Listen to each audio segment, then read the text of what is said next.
ซึ่งกังในเจ้าค่ะสวัสดีตอนเช้าค่ะทุกคนเมื่อเร็วเดออนพี่น้องเข้าเขากว่าเลวานโฮค่ายเลวานย่องต่อมจี้ในค่ะตีน้ำรันค่ะเนาะวันตอนนี้นะคะกำลังจะพาทุกคนไปเที่ยวหมู่บ้านโฮค่ายแล้วก็หมู่บ้านตองจีนะคะไปทำงานด้วยแล้วก็ไปเที่ยวด้วยค่ะเมื่อเร็วก็ตั้งดึกกว่าค่ะเนาะเขาค่ะออกตีน้ำรันมา7 โมงเลยค่ะเราออกจากน้ำรันมา7 โมงตรงนะคะตอนนี้คืออากาศหนาวมากทุกคนหนาวตอนเช้านะคะอากาศอยู่ที่9 องศาต่ำสุดค่ะบางวันก็8 องศานะคะก็กลางในเจ้าค่ะเนาะก็กระเทียงติดค่ะเย่าก็เตมีอยู่หมอก8 ดีกรีนั้นก็9 ดีกรีนะคะตีน้ำรันปีในกระเทียงค่ะเนาะปีนี้จะหนาวกว่าทุกปีเลยนะคะเพราะว่าทุกปีคือไม่หนาวขนาดนี้หรือว่าเป็นเพราะปีที่แล้วเราท้องก็เลยไม่รู้สึกว่าหนาว คลอดก็ตอนนี้ก็ไปกันตะวันพึ่งออกนะคะ7 โมงกลางวันเตะขาออกไปค่ะเนาะกว่าโฮค่ายเนี่ยไปหัวเดียนพี่น้องเขาแหล่ดีไรค่ะนะย้อนวายามอ่อนแหล่หลายปอก็ค่ะโฮค่ายนั้นก็กัดด้วยสาวๆนั้นก็กัดด้วยเมาจริงๆไปหัวค่ายยังไม่มีแผนว่าจะพาทุกคนไปทำอะไรนะคะต้องรอดูค่ะก็หนาว่ากะโฮค่ายเนี่ยไปหัวดีกว่าเฮียงไปกับพี่แสงอีกแล้ว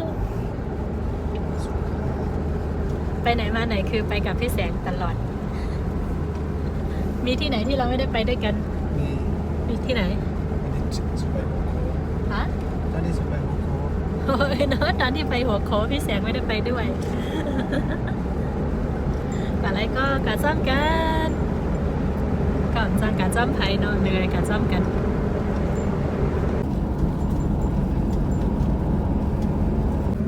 เส้นทางที่เราไปนะคะก็คือไปทางบางเหมินนะคะเนาะดูทางนั้นว้าวหมอกในไร่ทุกคน เยอะมากแถมวิวก็ดีสวยมากเลยนะคะ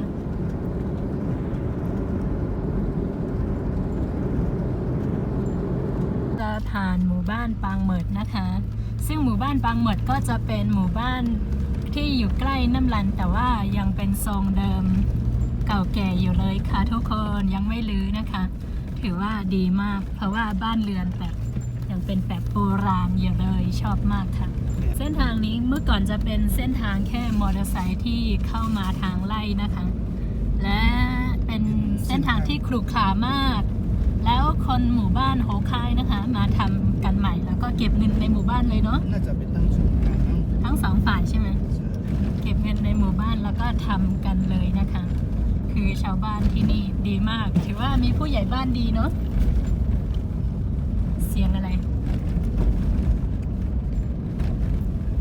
สวยมากแถวนี้คือจะทำไร่กันแบบว่าเยอะมากค่ะทุกคนเห็นจะสังเกตว่า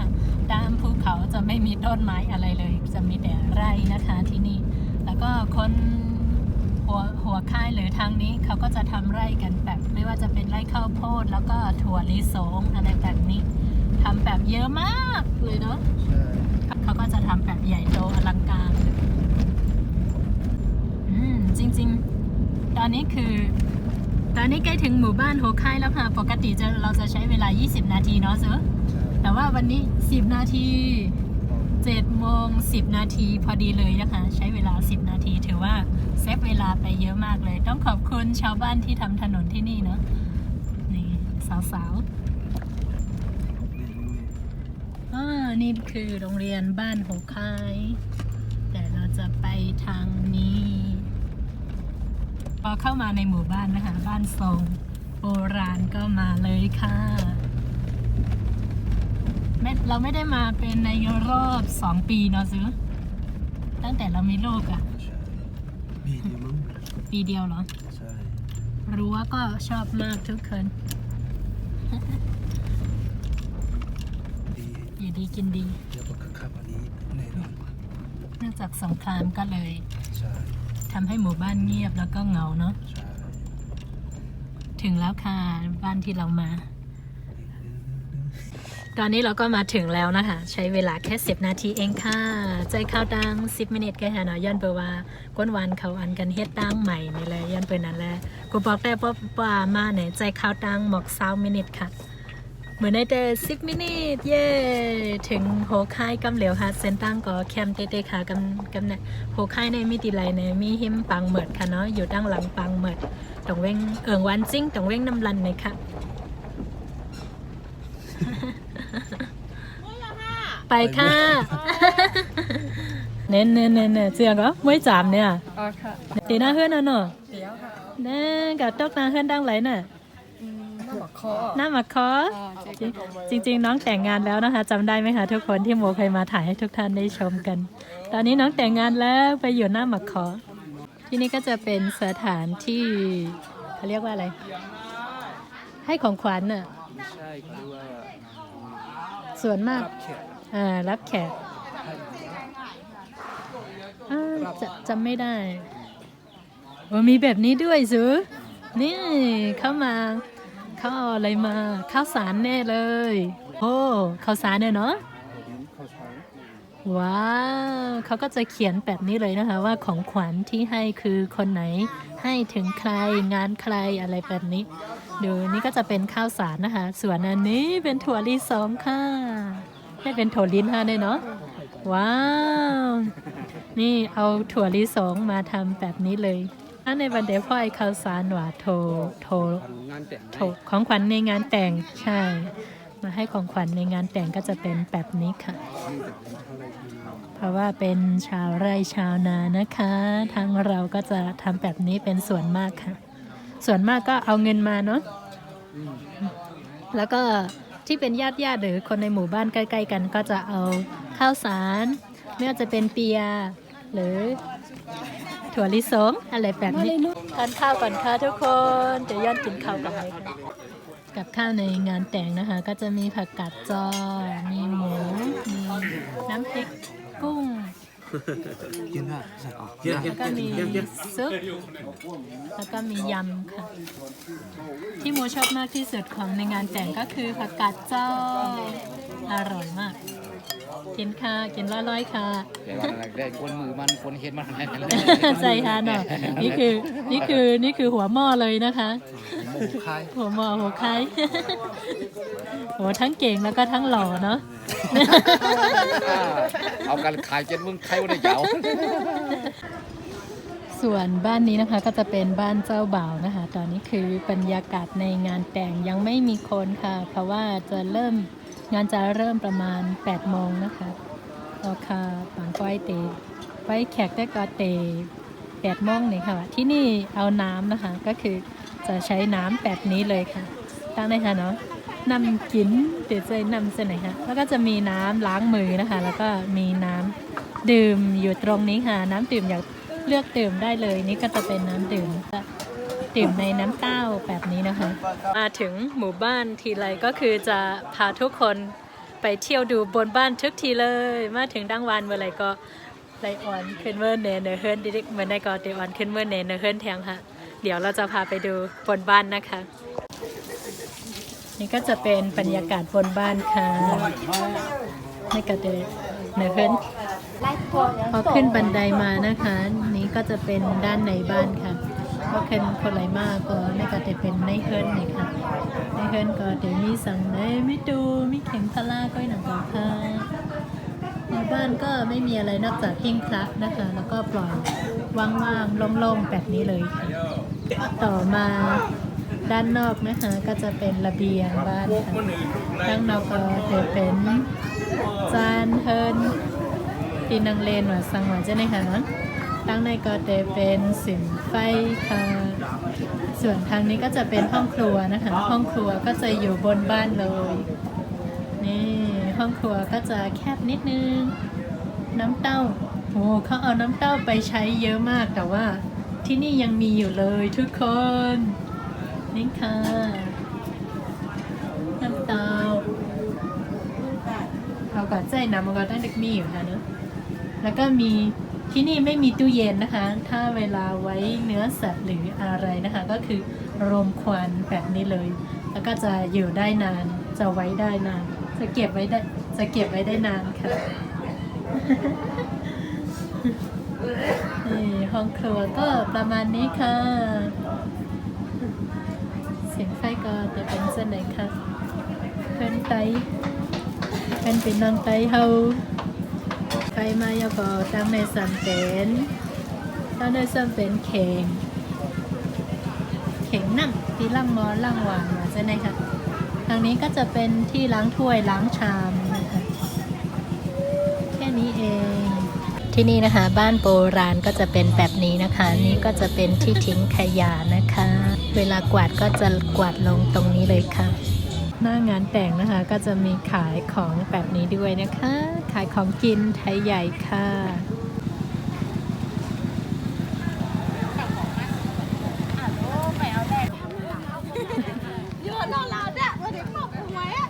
ฮัลโหลด้านในก้นน้ำเยอะฮะเนาะให้กินที่จังเลยลูกซื้อกินซังข้าวแคบค่ะเดี๋ยวกินฮะได้มาคอเคหนึ่งซอกกะหือหนึ่งซอกคาปากสาวหัวคายซื้อทั้งหน้าโอ้ลูกยังนะซื้อทั้งหน้าซื้อทั้งหมวยเอาผลไม้มาขายมาจ๊อกต้องเจี๊ยมอ่ะเจี๊ยมอ่ะเจ้าหมอลาดก็หยอด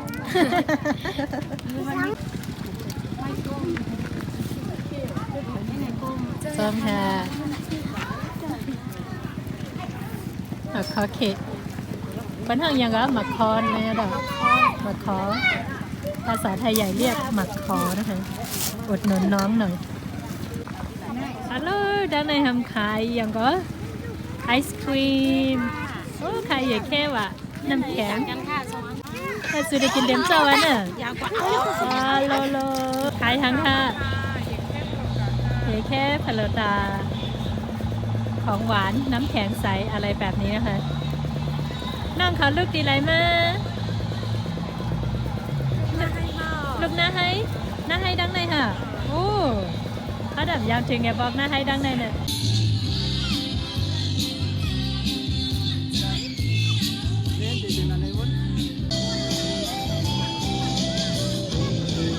งานนี้นะคะเจ้าบ่าวจะไปเป็นเขยบ้านเจ้าสาวนะคะ เจ้าสาวเลยต้องมารับแขกที่บ้านเจ้าบ่าวก่อนค่ะจากนั้นก็ถึงจะกลับไปรับแขกที่บ้านเจ้าสาวนะคะก่อนกลับนะคะก็จะต้องขอขมาแล้วก็ขอพรจากผู้หลักผู้ใหญ่ที่บ้านเจ้าบ่าวก่อนนะคะ หลังจากนั้นถึงจะไปขอที่บ้านเจ้าสาวนั่นเองค่ะ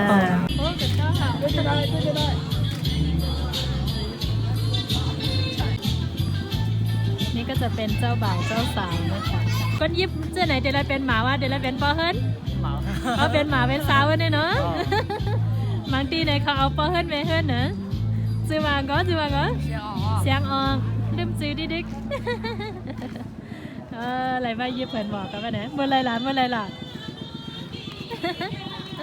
เร็วก็มาฝั่งเจ้าสาวเนี่ยค่ะตอนนี้ก็กำลังไปฝั่งเจ้าสาวนะคะคือเจ้าบ่าวจะไปเป็นเขยบ้านเจ้าสาวก็เลยต้องมารับแขกฝั่งเจ้าบ่าวก่อนค่ะก็จะจัดวันเดียวกันแต่ว่าเวลาก็คือฝั่งเจ้าสาวจะเลื่อนไปนิดนึงสายนิดนึงนะคะตั้งแต่10 โมงถึงบ่ายโมงเนาะ10 โมง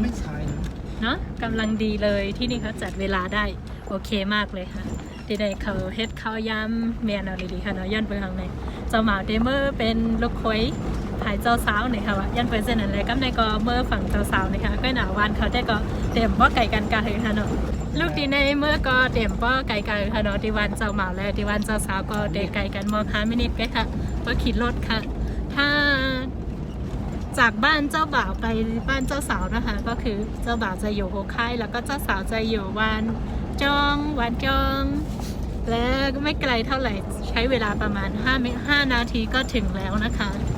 ไปกันเลยค่ะไปต่อบ้านเจ้าสาวอากาศสาวซิว่าคือก็ซิว่าก็ออมแซมเมื่อปีกายได้ดูเป็นหลวนได้ก็เลยปีไหนเป็นสาวอ่ะกะย่องฮะกะค่ะฮะเพี้ยนนะคะปีไหนเฮนลิเคก็ยเฮนลิเค หรือว่าบีโมอย่างนี้น่ะ đi mua mà chẳng biết đang đi ngon à ถึงแล้วนะคะ หมู่บ้านเจ้าสาว ถึงแล้วค่ะวันเจ้าสาวอยู่เป็นวันดองจี้พาเย่นะคะถึงแล้วนะคะ หมู่บ้านเจ้าสาวก็จะเป็นหมู่บ้านดองจี้พาเย่นะคะ คือไปทางนี้วันจอง ไม่ใช่วันจะถูกที่ วันจอง ยี่มิ่งห้อง อ๋อเราจะไปทางด้านนี้อะไรนะที่นี่จะเป็นวัดดองกี้ค่ะตั้งในเด็กเป็นย่องดองกี้นะคะนี่จะเป็นหอศิลป์หมู่บ้านนี้เราเพิ่งได้มาครั้งแรกนะคะวันนี้ค่ะเดี๋ยวอะไรมาปอกกันตั้งซึกหนึ่งค่ะเรามาถึงหน้างานบ้านเจ้าสาวแล้วนะคะมาถึงหน้าเฮิรนเจ้าสาวยาวกินร้อยๆค่ะกินเนื้อเจ้าค่ะเนาะ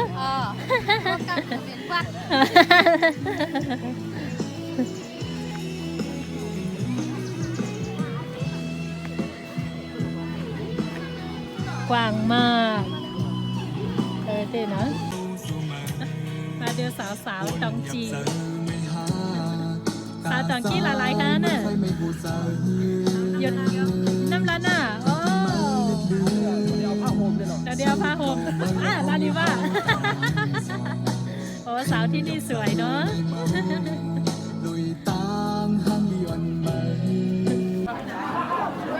ที่นี่นะคะที่นี่เจ้าบ่าวจะมาเป็นเขยที่นี่แม่เจ้าสาวมารับค่ะมารับดอกฟันใดนี่เป็นบ้านเจ้าสาวนะคะหมู่บ้านนี้เราเพิ่งเคยมาครั้งแรกเดี๋ยวโมจะพาทุกคนเข้าไปดูในบ้านค่ะก่อนอื่นเลยขอดูด้านล่างก่อนนะคะยันเตยตั้งแต่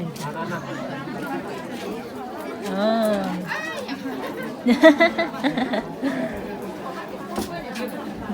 ที่นี่นะคะนี่ก็จะเป็นด้านล่างนะคะ เดี๋ยวจะพาทุกคนเข้าไปดูบนบ้านที่เห็นเป็นถุงๆเป็นข้าวสารค่ะข้าวเปลือกเดี๋ยวพาทุกคนขึ้นไปดูบนบ้านเลยค่ะที่นี่นะคะห้องครัวจะอยู่นอกบ้านโอ้ลูสิวใส่ดังไหนโอ้ยังน้ำเตาว้าวแล้วค่ะดูค่ะทุกคนนี่น้ำเต้าแบบเยอะมากเลยน้ำยาเนอะน้ำยาเนอะนี่เยอะมากแล้วก็สวยมากด้วยค่ะเอาลูกเอาที่ไหนมาละลายค่ะเฮ็ดดอกข้างกล้วยค่ะเนอะที่เขาบอกว่าเป็นคนทำอันนี้เดี๋ยวว่างๆเดี๋ยวเรามาถ่ายให้ทุกท่านได้ชมกันว่าพิธีการทำน้ำเต้านะคะจะเป็นแบบไหนฮัลโหลฮังลิจ้าฮะเนาะเดี๋ยวเราไปขึ้นไปดูบนบ้านค่ะเดี๋ยวเราขึ้นไปดูบนบ้านนะคะที่นี่บนบ้านจะแคบนิดนึงแต่ว่าด้านในไม่แน่ใจนี่คือระเบียงนะคะระเบียงแล้วก็พอเข้ามาด้านในค่ะก็จะเป็นผู้หลักผู้ใหญ่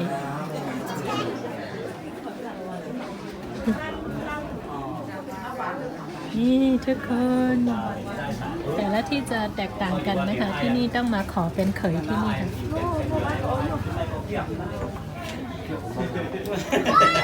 อันนี้คือทุกคนกำลังถ่ายกันอยู่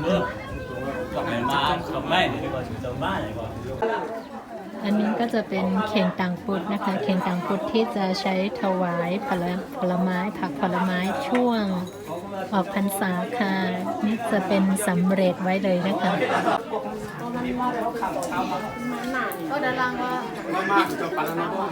ตอนต่อมานะคะก็จะเป็นการซ้อมเกาหลี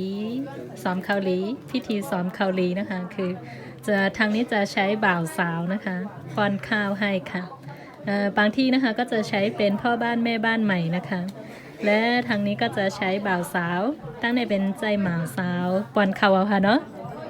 ป้อนข้าวหย่องแกออกกากันต้อนนี่ค่ะป้อนข้าวเสร็จแล้วนะคะก็จะไปขอขมาค่ะซ้อมเกาหลีนี่คือจะป้อนในห้องเลยห้องนอนเลยนะคะก็ซ้อมเกาหลีค่ะเนาะก็ดีป้อนในห้องนอนจะไหนค่ะจริงๆผู้ชายจะเป็นคนป้อนผู้หญิงเจ้าสาว แล้วก็ผู้หญิงจะเป็นคนป้อนเจ้าบ่าวพิธีป้อนข้าวทางนี้นะคะเขาบอกว่า3 คำ 7 คำบ